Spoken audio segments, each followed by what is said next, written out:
and then were surprised at what we unleashed. Civil war, religious fanaticism, thousands of Americans and just killed, lives wasted, horribly wasted. Many trillions of dollars were lost as a result. The vacuum was created that ISIS would fill. Iran, too, would rush in and fill that void, much to their really unjust enrichment. They have benefited so much, so sadly for us. Our foreign policy is a complete and total disaster. No vision, no purpose, no direction, no strategy. Today, I want to identify 5 main weaknesses in our foreign policy. First, our resources are totally overextended. President Obama has weakened our military by weakening our economy.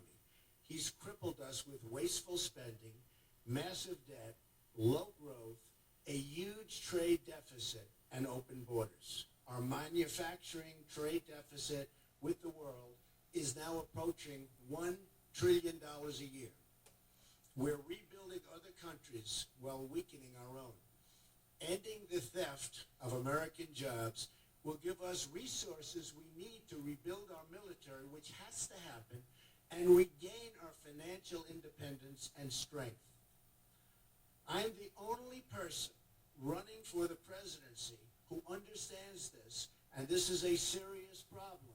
I'm the only one, believe me, I know them all.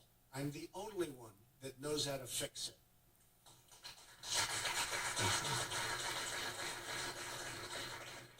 Secondly, our allies are not paying their fair share, and I've been talking about this recently a lot.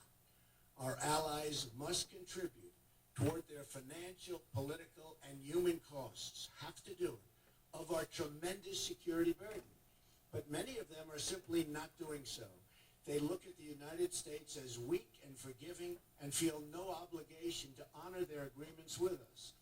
In NATO, for instance, only 4 of 28 other member countries, besides America, are spending the minimum required 2% of GDP on defense. We have spent trillions of dollars over time on planes, missiles, ships, equipment, building up our military to provide a strong defense for Europe and Asia.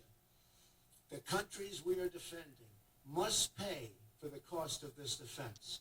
And if not, the U.S. must be prepared to let these countries defend themselves. We have no choice.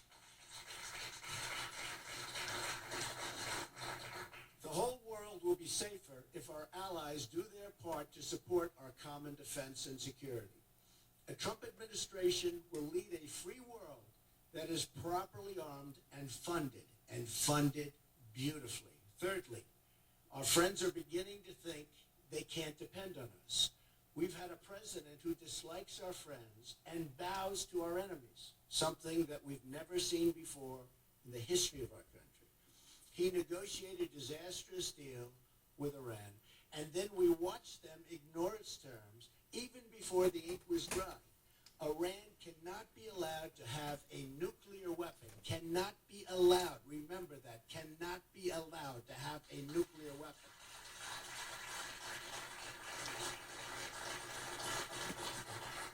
And under a Trump administration, will never, ever be allowed to have that nuclear weapon.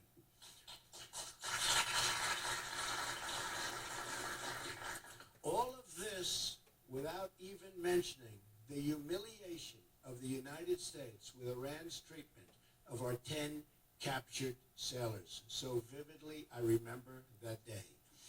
In negotiation, you must be willing to walk. The Iran deal, like so many of our worst agreements, is the result of not being willing to leave the table. When the other side knows you're not going to walk, it becomes absolutely impossible to win. You just can't win. At the same time, your friends need to know that you will stick by the agreements that you have with them. You've made that agreement, you have to stand by it, and the world will be a better place. President Obama gutted our missile defense program, then abandoned our missile defense plans with Poland and the Czech Republic. He supported the ouster of a friendly regime in Egypt that had a long-standing peace treaty with Israel and then helped bring the Muslim Brotherhood to power in his place. Israel, our great friend, and the one true democracy in the Middle East, has been snubbed and criticized by an administration that lacks moral clarity. Just a few days ago, Vice President Biden again criticized Israel, a force for justice and peace, for acting as an impatient peace area in the region. President Obama has not been a friend to Israel.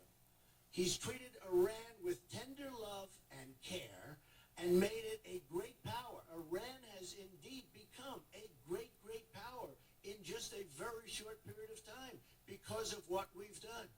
All of the expense and all at the expense of Israel, our allies in the region, and very importantly, the United States itself.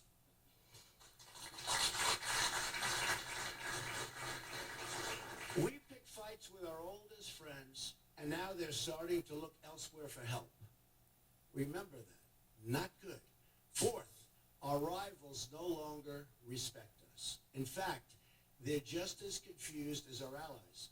But an even bigger problem is that they don't take us seriously anymore. Truth is, they don't respect us. When President Obama landed in Cuba on Air Force One, no leader was there, nobody, to greet him. Perhaps an incident without precedent in the long and prestigious history of Air Force One. Then amazingly, the same thing happened in Saudi Arabia. It's called no respect, absolutely no respect. Do you remember when the president made a long and expensive trip to Copenhagen, Denmark, to get the Olympics for our country? And after this unprecedented effort, it was announced that the United States came in fourth place. The President of the United States making this trip, unprecedented, comes in fourth place. He should have known the result before making such an embarrassing commitment. We were laughed at all over the world, as we have been many, many times. The list of humiliations go on and on and on. President Obama watches helplessly as North Korea increases its aggression and expands further and further with its nuclear reach. Our president has allowed China to continue its economic assault on America